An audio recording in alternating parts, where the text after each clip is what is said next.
ভাইরা আমার, আমাদের নেত্রকোনা জেলার গর্ব, আমাদের গর্ব, কথা কোন ঠিক কিনা? হুজুরের পরিচয় দেওয়ার কিছু নাই, এটা আমরা সবাই হুজুরে চিনি। আমিও মাদ্রাসা পড়ছি, হুজুরের হাতে মাইরও খাইছি, ঠিক আছে। আলহামদুলিল্লাহ, এটা আমার জন্য আজকে সবচেয়ে জীবনে সবচেয়ে বড় একটি পাওয়া যে আমার উস্তাদের জবানে শোনা, যার একটু বয়ান করো বা কথা বলো, এটা আমার জন্য সত্যি। আপনারা কি মনে করেন এটা আমি জানি না, তবে আমার জন্য এটা সবচেয়ে বড় একটা ভাগ্যের ব্যাপার, কথা ঠিক কিনা? দোয়া করি, কলিজা থেকে দোয়া করি আমাদের এই হুজুরকে আল্লাহ তাআলা দীর্ঘ নেক হায়াত দান করুক, করে না আমিন। ভাইরা আমার, বলতেছিলাম এই যুবকগুলি যখন কুকুরের মাথার মধ্যে আঘাত করবে, এমন সময় এই যুবকটা বলে মারলে তো মায়া লাগবে।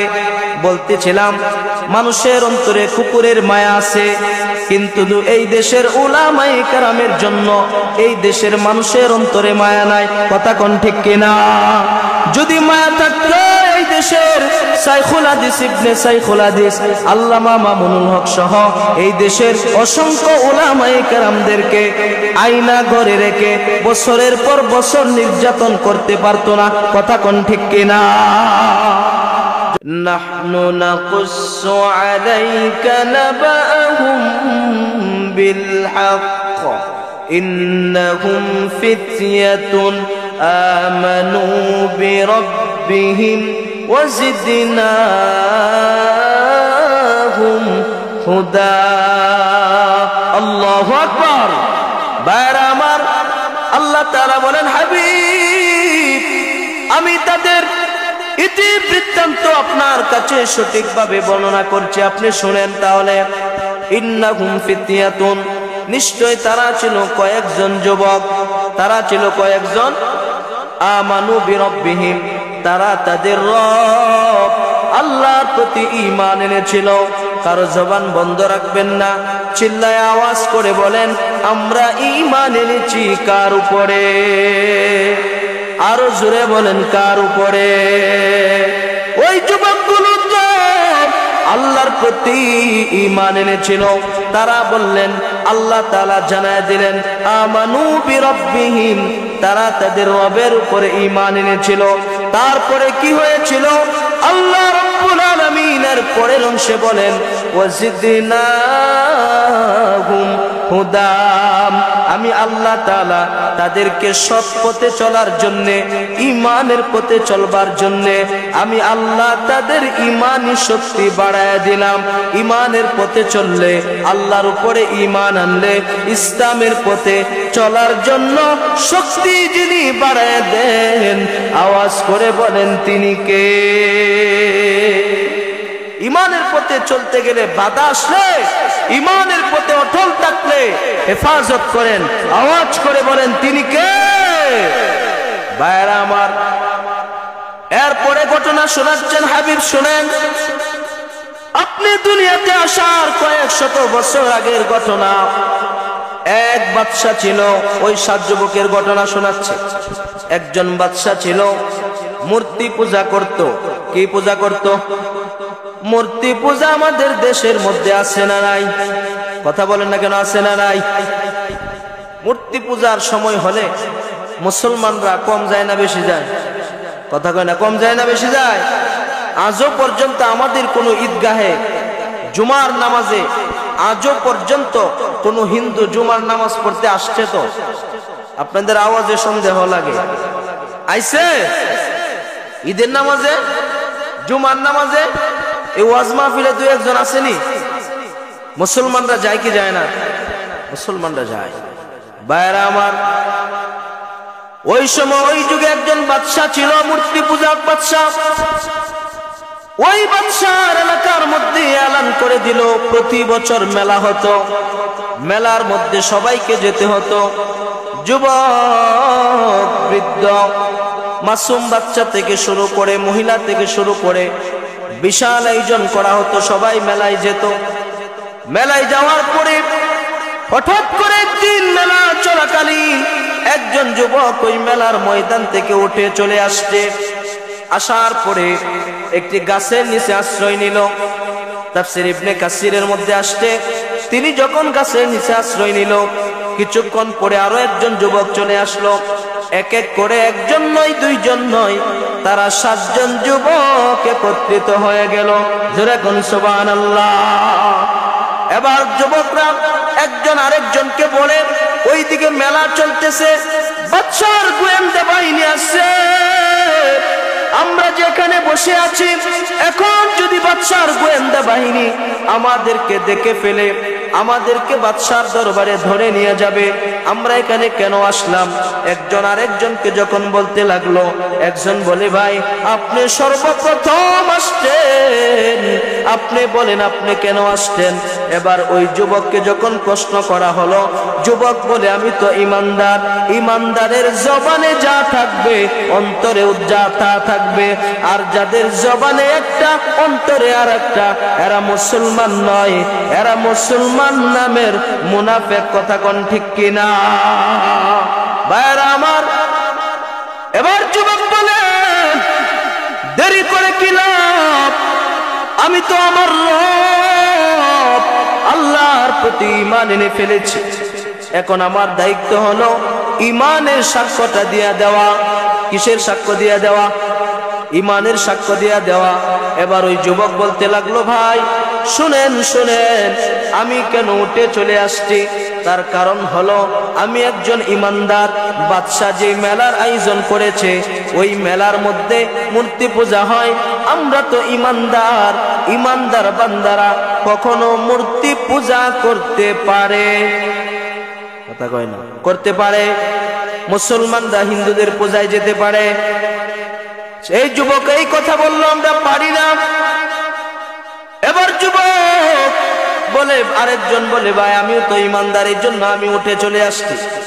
আরেকজন বলে, আমিও তো ইমানদার, এই জন্য আমিও চলে আসছি।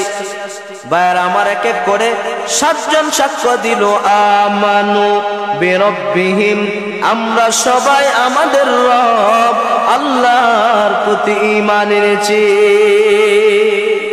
আমরা তো আল্লাহর প্রতি ঈমান এনেছি, আমরা মূর্তি পূজা করতে পারি না। এবার বাদশার গোয়েন্দা বাহিনী কথাগুলি শুনে ফেলেছে। শোনার পরে এবার বাদশার গোয়েন্দা বাহিনী বাদশার কানে খবর পৌঁছায় দিল। এবার বাদশা বলতে লাগলো,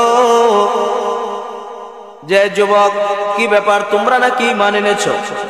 হ্যাঁ, আমরা আমাদের রব আল্লাহর প্রতি ঈমান এনেছি। বলে, তোমরা যুবক, তোমাদেরকে আমার খুব প্রয়োজন, যুবক ভাইদেরকে খুব প্রয়োজন। এই জন্য যেই দলই যায় না কেন, সব দলেরাই যুবকদেরকে ডাকে। কথা ঠিক না বেঠিক? যুবকদেরকে ডাকে, যুবকদের শক্তি বেশি। এই দেশে যুবকদের তো এত পাওয়ার, এত পাওয়ার।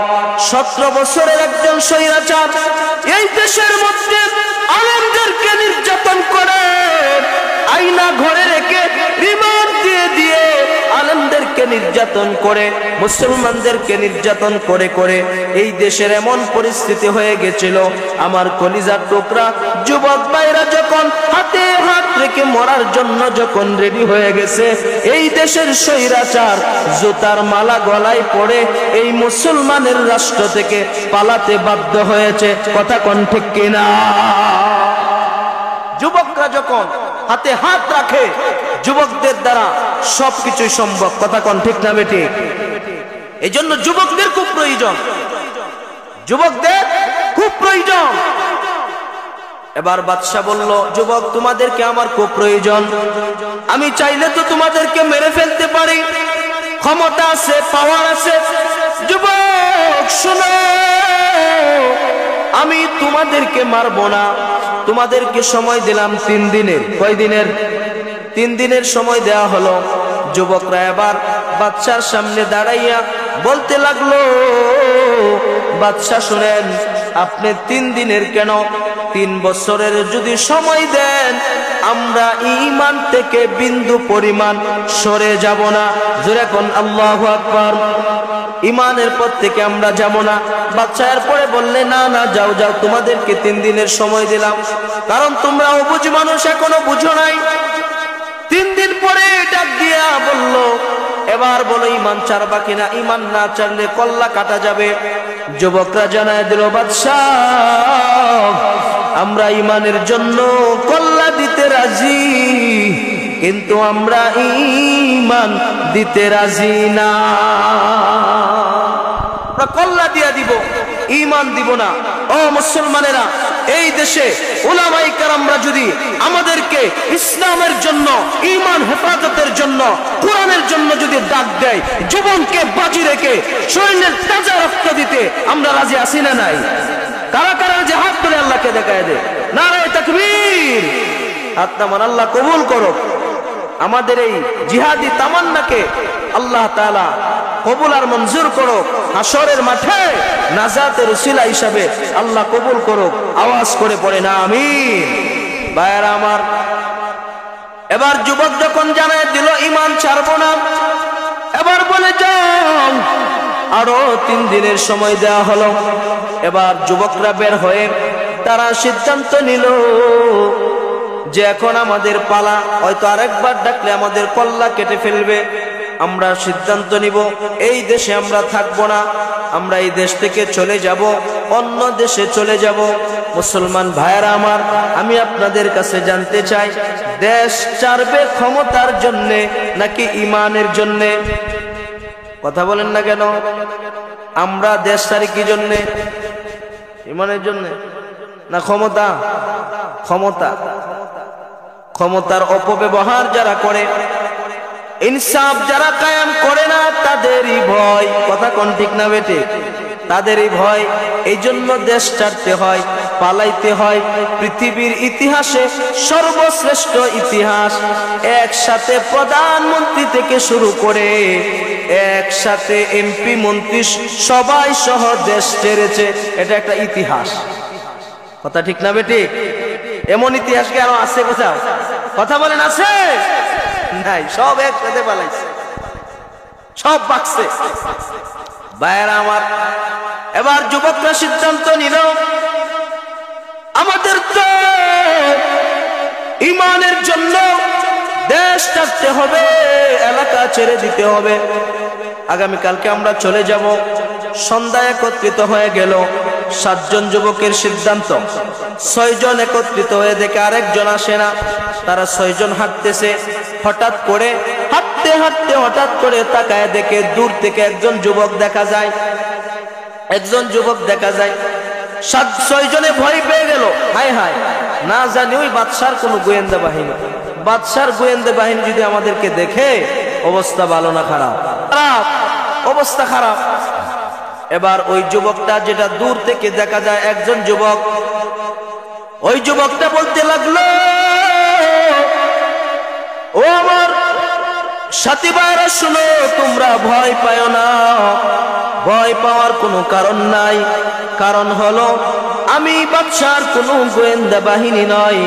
তোমরা যেমন ইমানদার, আমিও তোমাদের মতো একজন ইমানদার।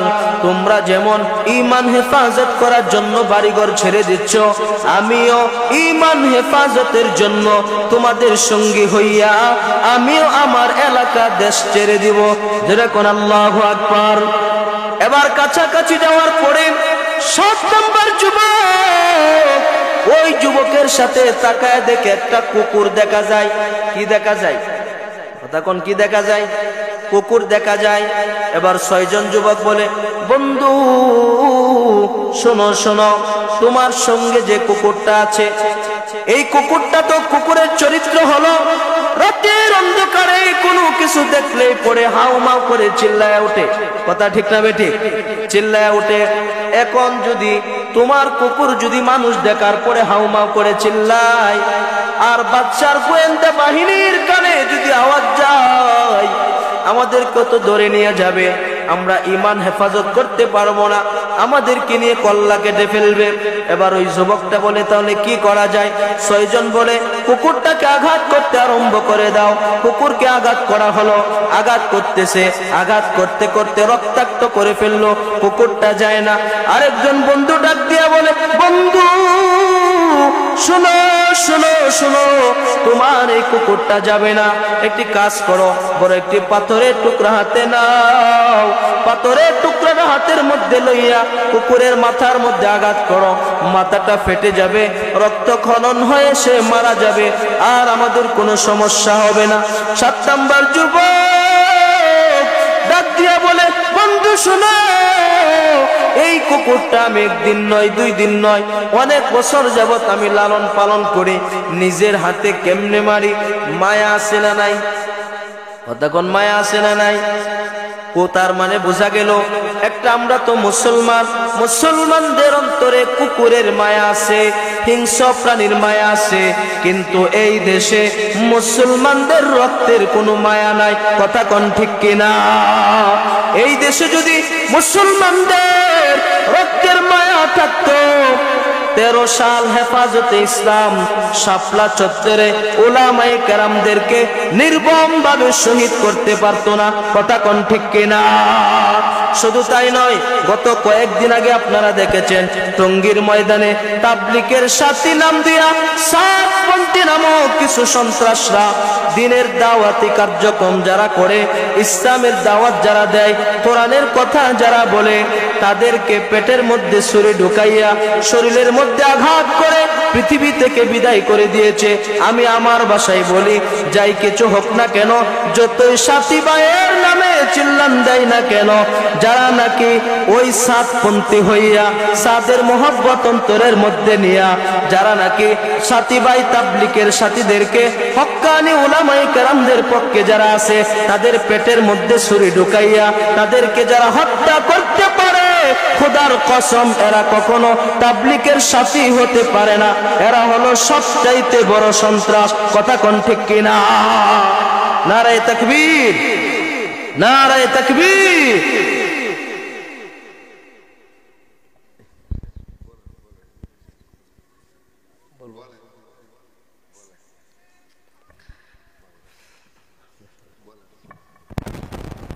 ভাইরা আমার, আমাদের নেত্রকোনা জেলার গর্ব, আমাদের গর্ব। কথা কোন ঠিক কিনা? হুজুরের পরিচয় দেওয়ার কিছু নাই, এটা আমরা সবাই হুজুরে চিনি। আমিও মাদ্রাসা পড়ছি, হুজুরের হাতে মাইরও খাইছি, ঠিক আছে? আলহামদুলিল্লাহ, এটা আমার জন্য আজকে সবচাইতে জীবনে সবচাইতে বড় একটি পাওয়া, যে আমার উস্তাদের জবানে শোনা, যার একটু বয়ান করো বা কথা বলো, এটা আমার জন্য সত্যি। আপনারা কি মনে করেন এটা আমি জানি না, তবে আমার জন্য এটা সবচাইতে বড় একটা ভাগ্যের ব্যাপার। কথা ঠিক কিনা? দোয়া করি, কলিজা থেকে দোয়া করি, আমাদের এই হুজুরকে আল্লাহ তাআলা দীর্ঘ নেক হায়াত দান করুক, করে না আমিন। ভাইরা আমার, বলতেছিলাম, এই যুবকগুলি যখন কুকুরের মাথার মধ্যে আঘাত করবে, এমন সময় এই যুবকটা বলে, মারলে তো মায়া লাগবে। বলতেছিলাম, মানুষের অন্তরে কুকুরের মায়া আছে, কিন্তু এই দেশের উলামায়ে কেরামের জন্য এই দেশের মানুষের অন্তরে মায়া নাই। কথা কোন ঠিক কিনা? যদি মায়া থাকতো, এই দেশের শাইখুল হাদিস ইবনে শাইখুল হাদিস আল্লামা মামুনুল হক সহ এই দেশের অসংখ্য উলামায়ে কেরামদেরকে আয়না ঘরে রেখে বছরের পর বছর নির্যাতন করতে পারতো না। কথা কোন ঠিক কিনা? যখন যুবকরা সিদ্ধান্ত নিল যুবকের মাথার মধ্যে পাথরে আঘাত করবে, ভাইয়ারা আমার, এক পর্যায়ে এই কুকুরটা যেন আকাশের দিকে তাকাইয়া কি বলতে লাগলো? এই কুকুরটা আল্লাহকে বলতে লাগলো, মালিক তুমি আমার জবান খুলে দাও, আমি আমার তোমার ইমানদার বান্দার পক্ষে 2টা কথা বলতে চাই। সুবহানাল্লাহ, জোরে বলেন। এবার কুকুরের কথা বলতে দেরি হলো, কুকুরের জবান আমার আল্লাহ খুলে দিছে। সুবহানাল্লাহ বলেন। কুকুরের জবান আমার আল্লাহ খুলে দিছে। কুকুর বলে, যুবক শোনো শোনো শোনো, এ যুবক শোনো, আমাকে মারা লাগবে না, বিদায় করা লাগবে না, আমার দ্বারা তোমাদের কোনো ক্ষতি হবে না। তোমরা ঈমান হেফাজতের জন্য তোমরা পাহাড়ে ঢুকবে, আর আমি তোমরা ঈমানদার বান্দাদেরকে আমি কুকুর হইয়া তোমাদেরকে পাহারা দিব। ভাইরা আমার, এই কথা বলে যুবকরা চলতে লাগলো। সকাল হয়ে গেল, যখন আলোকিত হয়ে যাচ্ছে এমন সময় যুবকরা বলে, এখন যদি বাদশার গোয়েন্দা বাহিনী দেখে ফেলে আমাদের সমস্যা হয়ে যাবে। আমি সংক্ষিপ্তভাবে শেষ করে দিচ্ছি। যুবকরা এবার বলে, আমরা পাহাড়ের গুহার মধ্যে আশ্রয় নিব। যুবকরা যখন পাহাড়ের গুহার ভিতরে ঢুকলো, ঢুকার পরে আল্লাহ তাআলাকে বলতে লাগলেন, ইন আওয়াল ফিতয়াতু ইলাল কাহফি ফাকালু রব্বানা আতিনা মিন লাদুনকা রাহমাতাও ওয়া হাইয়্যি লানা মিন আমরিনা রাশাদা। যুবকরা যখন নাকি পাহাড়ের গুহার ভিতরে আশ্রয় নিবে, তখন যুবকরা বলতে লাগলো, আয় আমাদের রব, আপনি আমাদের উপরে রহমত দান করুন এবং আমাদের জন্য আমাদের কাজকে সঠিকভাবে যেন পূর্ণ করতে পারি সে তৌফিক দান করুন। তৌফিক চাইলেন কার কাছে? আল্লাহর কাছে তৌফিক চাইলেন। যুবকরা যখন ঘুমায় গেল, তারপরে যুবকরা যখন আল্লাহর কাছে রহমত চাইলো, আল্লাহ তাআলা বলেন, ফাদরাবনা আলা আযানিহিম ফিল কাহফি সিনিনা আদাদা। আল্লাহ তাআলা বলেন, ওই যুবকরা যখন আমি আল্লাহর কাছে রহমত চাইলো, আমি আল্লাহ এমন রহমত দান করলাম যে তাদেরকে পাহাড়ের গুহার মধ্যে ঢুকাইয়া তাদেরকে ঘুম পাড়াইলাম। এমন ভাবে ঘুম পাড়াইলাম, তাদের কানের উপরে ঘুমের একটা পর্দা আছে, ওই নির্দার পর্দাটা আমি আল্লাহ ফেলে দিলাম। আল্লাহ তাআলা বলেন, কতদিন আমি এখানে ঘুম পাড়াইয়া রাখলাম। আল্লাহ এই কথাটাও বলেন, ওয়ালাবিথু ফি কাহফিহিম সালাসামিআতিন সিনিনা ওয়াজদাদু তিসআ। যুবকরা যখন পাহাড়ের গুহায় আশ্রয় নিল, আল্লাহর কাছে রহমত চাইল, আল্লাহ তাআলা রহমত দিয়া কানের পর্দাটা, ঘুমের পর্দাটা ফেলে দিয়া আল্লাহ কানের পর্দা টান দিয়া তাদেরকে ঘুম পাড়াইলেন। আমাদের মতো চোখ বন্ধ করে ঘুমান নাই। এখানে কিছু কথা ছিল, যাই হোক ভাইরা আমার, যুবকরা যখন ঘুমাইলো, আল্লাহ বলেন, ওয়ালাবিসু ফি কাহফিহিম সালাসামিয়াতিন সিনিনা ওয়াজদাদু তিসআ। আমি আল্লাহ তাআলা একদিন নয়, 2 দিন নয়, 300 বছর আরো অতিরিক্ত 9 বছর আমি আল্লাহ তাদেরকে পাহাড়ে ঘুম পাড়ায় রাখলাম। জোরে কোন সুবহানাল্লাহ। এবার 309 বছর পরে তাদের ঘুম ভাঙলো। ঘুম ভাঙার পরে তারা কি বলতে লাগলো, ওয়া কাযানিকা বা'আসনাহুম লিয়াতাসাআলু বাইনাহুম ক্বালা কাইলুম মিনহুম কাম লাবিসতুম ক্বালু লাবিসনা ইয়াওমান আও বা'দা ইয়াওম। একজন আরেকজনকে বলে, আমরা কতদিন ঘুমাইলাম? একজন বলে, মনে হয় গতকালকে ঘুমাইছিলাম, আজকে উঠলাম। একজন কয় না, রকম হবে। আর একজন ডাক দিয়া বলে, কতদিন ঘুমাইলাম এটা দেখার দরকার নাই, কতদিন ঘুমাইলাম এটা আমরা জানি না, জানেন তিনি কে। এবার ঘুম থেকে ওঠার পরে খিদা লাগে, একজনরে পাঠাইলো, যাও বাজারে যাও, ফাবাসু আহাদাকুম বিওয়ারিকুম হাযিহি ইলাল মাদিনাতি ফালয়ানজুর আইয়ুহা আজকা তুআমান ফালয়াতিকুম বিরিজকিম মিন। তারা বলতে লাগলো যে বাজারে যাও, সাবধানে যাও, বাদশার লোকেরা যেন আমাদেরকে না দেখে, দেখলে খবর আছে আমরা যে এখানে আছি এটা যেন তারা জানতে না পারে, এজন্য সাবধানে যাও, বাজার থেকে আমাদের জন্য হালাল খাবার খরিদ করে নিয়ে আসবা। সুবহানাল্লাহ বলেন। হালাল খাবারের কথা বললেন। যুবক বাজারে গেলেন, গিয়া আপনার দোকানদারকে বললেন, ভাই আমাদেরকে হালাল খাবার দেন। খাবার দিল, হাতে টাকা দিল। দোকানদার তো টাকার দিকে একবার তাকায়, আরেকবার লোকের চেহারার দিকে তাকায়, আর বলে, কি ব্যাপার, তুমি কি কোনো এই গোপন কিছু পাইছো নাকি, গোপন কোনো সম্পদ পাইছো নাকি? এক পর্যায়ে বাদশার কানে খবর দিল। এই কথাগুলি আল্লাহ তাআলা কোরআনের মধ্যে উল্লেখ করে দিয়েছে। প্রিয় ভাইরা, যখন এই যুবককে ধরলো, বাদশার কানে খবর দিল। ওই সময়ের ওই বাদশা ছিল মুসলমান বাদশা। সুবহানাল্লাহ বলে। কিন্তু তারা তো জানতো যে ওই সময়ও কি আছে, ওই মূর্তি পূজক এখনো রয়ে গেছে। তারা কেমনে ঘুমাইছিল, চোখ খুইলা না চোখ বন্ধ কইরা, আল্লাহ সূর্য কেমনে উঠাইছিল, কিভাবে তাদের চোখে এই সূর্যের আলো গেছিল কিনা, এই কথাগুলি আল্লাহ কোরআনে দিয়েছে। আল্লাহ বলেন তাদের যখন আমি আল্লাহ সূর্য উঠাইতাম, সূর্যের আলো যেন ওয়াতারা শামসা ইযা তালাআত তাজা ওয়ারু আন কাহফিহিম যাতাল ইয়ামিন ওয়া ইযা গরাবাত তাকরিদুহুম যাতাশ শিমালি ওয়া হুম ফি ফাজওয়াতিন মিন। আল্লাহ তাআলা বলেন সূর্য যখন আমি আল্লাহ উঠাইতাম, ডান দিকে উঠাইতাম এমন ভাবে সূর্যের আলো যেন গুহার ভিতরে না পৌঁছায়। যখন অস্ত নিতাম আমি আল্লাহ আবার বাম দিকে কাত করে এটাকে অস্ত নিতাম যেন সূর্যের আলো না যায়। হাবিব এরপরে আল্লাহ বলেন অনুকল্লিবুহুম যাতাল ইয়ামিনি ওয়া যাতাশ শিমাল। আমি আল্লাহ তাদেরকে কি করলাম, মাঝে মধ্যে ডান করতাম, একবার বাম করতাম। কেন? একভাবে যদি আমি শুয়ে থাকি এটা উই পোকা খেতে পারে, মাটি ধরতে পারে, এজন্য আল্লাহ ডানে বামে করলেন। এমন ভাবে তাদেরকে 309 বছর ঘুম পাড়ায় রাখলেন। বাদশার ওই সময়ে বাদশার লোকেরা মুসলমান ছিল ঠিক, তাফসীর ইবনে কাসিরের মধ্যে লেখছে যে কিছু মানুষের এমন আকীদা ছিল যে মরার পরে আর কোনো হিসাব নাই। আমরা যারা মুসলমান মরার পরে আমাদের হিসাব আছে না নাই? কি বলেন, হিসাব আছে না নাই? এটা আমাদের বিশ্বাস আছে। ওই সময় বাদশা নিয়ে গেল যুবকদেরকে পাহাড়ের গুহায়। নেওয়ার পরে কেউ বলেছেন বাদশা গুহার ভিতরে ঢুকছে, কেউ বলছেন যে ঢুকে নাই। ওই সময় ওই বাদশা ওই জায়গায় পাহাড়ের মুখের গর্তটা বন্ধ করে দেয়া ওখানে একটা মসজিদ নির্মাণ করলেন। এই হলো একটি প্রশ্ন, বাকি রয়েছে কয়টা? 2টা। যদি কখনো সুযোগ কথা বলবো, হুজুরের কাছে ক্ষমা চাই এবং দোয়া চাই। এ বলে আমার কথা শেষ করছি।